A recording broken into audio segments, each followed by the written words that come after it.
Hey, happy Tuesday. Happy book review day. Today's book is Bite, an Incisive History of Teeth from Hagfish to Humans. It's by Bill Schutt, or Schutt? Schutt, probably.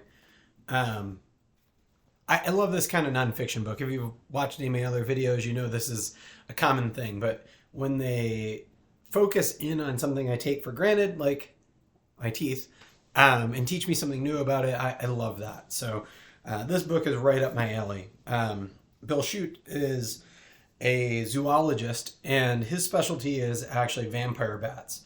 And so chapter one, and this is, I'll give away chapter one because it's the first thing you're going to come across anyway. Chapter one is all about vampire bats. And wow, it is super fascinating. You know, if you think about vampire bat in popular culture, they have fangs, you know, and they sink their fangs in and suck blood or whatever, right? Well, he disavows a lot of that. So what you learn about vampire bats in here is their teeth are razor sharp, and they're not hypodermic. So they're just really, really sharp. And the reason is that when they cut the skin of the mammal that they're going to suck the blood of, they want it to not tear so that the target doesn't feel the intrusion. And then they land and then they lick the blood out of the wounds. And their tongues have ridges to kind of bring the blood back into their mouth. So they don't suck, they slit and then lick your blood. And then the other thing is, they often target large mammals like cows and horses and that kind of thing. And those animals could potentially cause a vampire bat a lot of harm. And so the vampire bat has to be able to get away quickly. And the problem with taking in blood is it weighs a lot. I think it said 90% water, and only 10% of the protein that they need. And vampire bats are one of the few animals that subsist entirely on blood. I think that's right. And anyway, so they developed a system of taking in as much blood as possible and getting rid of the excess water that they don't need.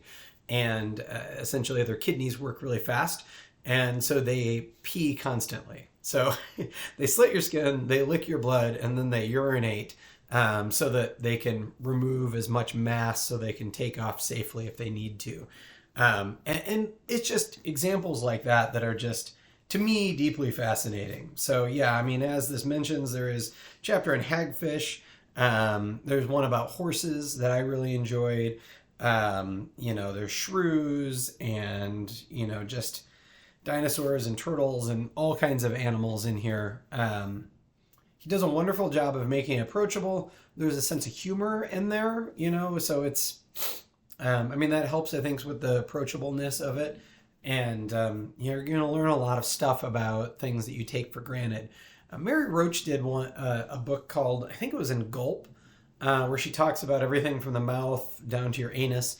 And one of the kind of asides that she had in there was that, we're so focused on crushing power with jaws that really what we should appreciate is the body's ability to stop crushing things in your mouth. Because if you think about it, if your ability in your jaw to break something down is impressive, but more impressive is stopping it so that you don't destroy your teeth.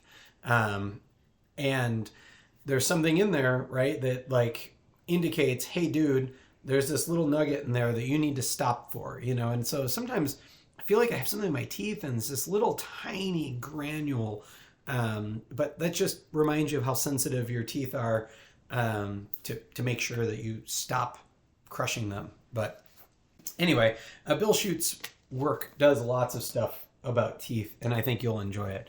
So I would definitely recommend Bite by Bill Schutt. What are you reading?